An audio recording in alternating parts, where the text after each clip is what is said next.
Buenos días, mi nombre es Criselia Zambrano, estudiante del cuarto trimestre de Derecho, y en el día de hoy vamos a hablar sobre las posiciones juradas en el derecho probatorio, entendiéndose estas como una actividad típica del interrogatorio de las partes, es decir, son las preguntas que integran el interrogatorio al que se somete la parte contraria. Estas posiciones figuran dentro del Código de Procedimiento Civil, específicamente en la temática de confesión en el artículo 403. Quien sea parte del juicio estará obligado a contestar bajo juramento las posiciones que le haga la parte contraria sobre los hechos pertinentes de que tenga conocimiento personal. Se denomina así entonces a las posiciones juradas al hecho de responder bajo juramento. Esta prueba es de carácter personal. Son formas procesales probatorias por la ley, mediante las cuales las partes se someten a un interrogatorio de la parte contraria, con la obligación de contestar las posiciones que se le formulen. Además, hay que acotar algo muy importante, y es que no hay duda que la declaración no puede ser obtenida mediante métodos que impliquen la coacción física, ya que de lo contrario será ilícita e inadmisible. Asimismo, el artículo 49 de la Constitución de la República Bolivariana de Venezuela, en su artículo, en su numeral 5, expresa que la confesión solamente será válida si fuera hecha sin coacción de ninguna naturaleza. Ahora bien, como segundo tema, segundo punto, tenemos lo que es la naturaleza de las posiciones juradas. Entendiendo que es un proceso típico del interrogatorio de parte y que la calificación se le otorga a cualquier actividad procesal probatoria que persigue simplemente la explicación de un litigante sobre los hechos de los cuales tenga conocimiento personal. ¿Mediante qué? Mediante el interrogatorio de la contraparte. Ahora bien, en la doctrina venezolana el requisito de forma para las posiciones juradas es que las preguntas deben ser afirmativas, aquellas que componen el interrogatorio. Es el único requisito indispensable para que éste tenga un fin adecuado. Ahora bien, en el derecho probatorio se parte del supuesto que las posiciones juradas son una obligación que terminan de una forma natural en una simple confesión.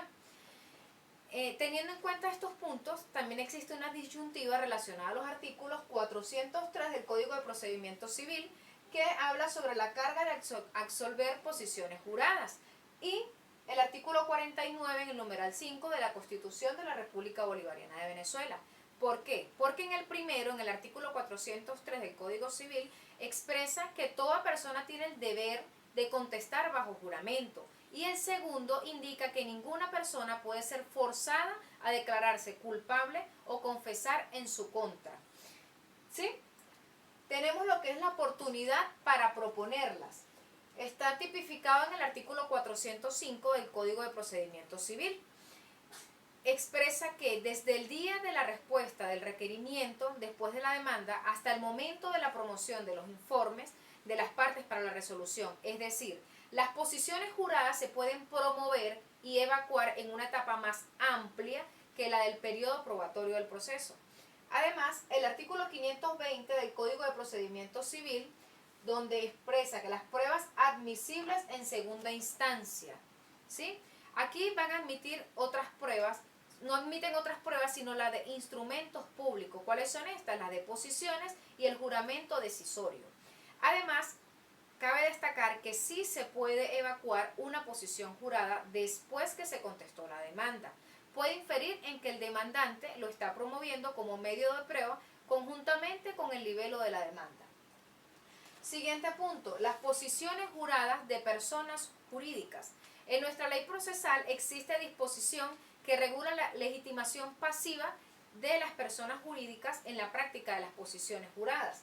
Así lo expresa el artículo 404 del Código de Procedimiento Civil, la designación del absolvente.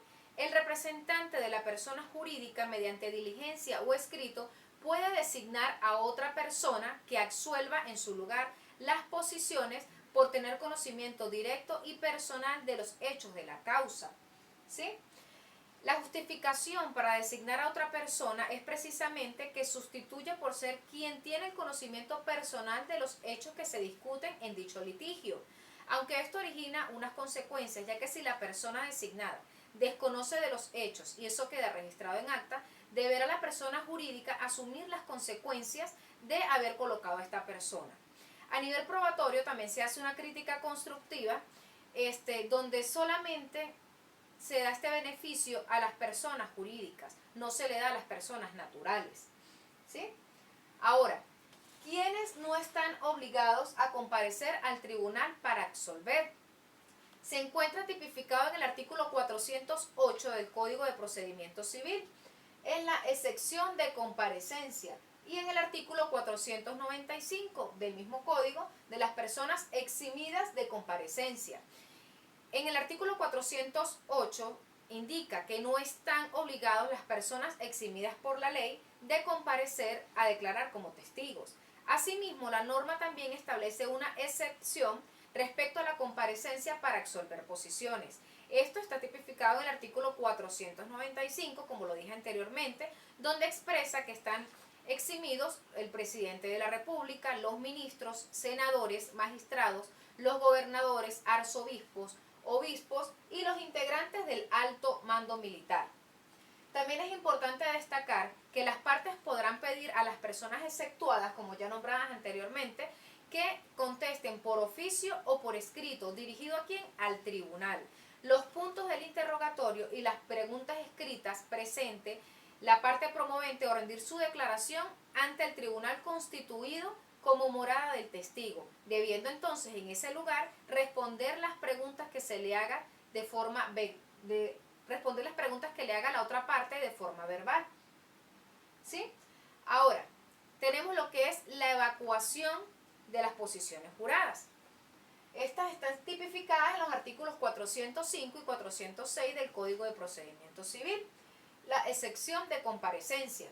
Tenemos lo que es el análisis del juez, los requisitos y la fase de juicio. ¿Por qué? Para determinar su laxo, primeramente, tiene que consultarse los artículos 405 y 406 respectivamente. La absolución goza de una mayor amplitud para la realización como prueba. No está sometida a los laxos ordinarios de promoción, admisión, evacuación, excepto cuando se trata de realizarla en el extranjero. De tal manera, el juez debe realizar un análisis. ¿Qué debe realizar? La manifestación expresa de la parte promovente debe estar dispuesta a la reciprocidad. Es uno de los requisitos indispensables. Y si se han fijado los hechos sobre los que versará la absolución, es decir, que verse sobre los hechos controvertidos que se han discutido anteriormente. Tenemos que en los requisitos está el juramento, la limitación de número de posiciones, la oralidad de posiciones, el registro o acta del acto de la absolución de posiciones. Se dice también que la confesión judicial que se obtiene a través de la evacuación de este medio de prueba se llama confesión judicial provocada. Esto se desarrolla ¿dónde?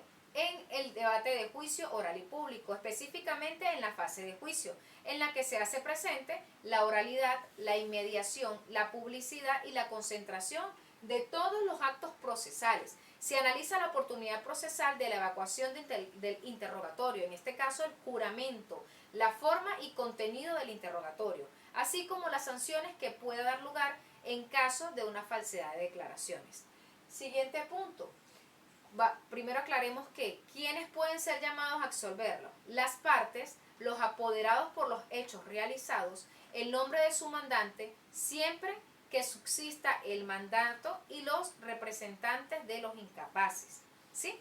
¿Quiénes pueden solicitarlas? Solo las partes litigantes. El proceso puede solicitar la evacuación de este medio de prueba, o sea, solamente son las partes litigantes del proceso, no pueden solicitarla a ninguna otra persona.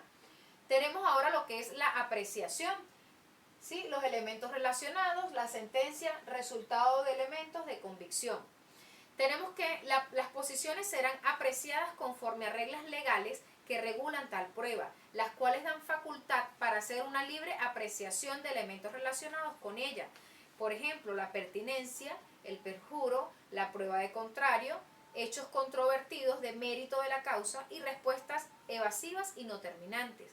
Para la debida apreciación de las respuestas o en los supuestos de confesión ficta, deben aplicarse, por una parte, las normas sobre la indivisibilidad de la confesión calificada y la divisibilidad de las declaraciones compuestas. Y por otra parte, los principios de valoración de la prueba.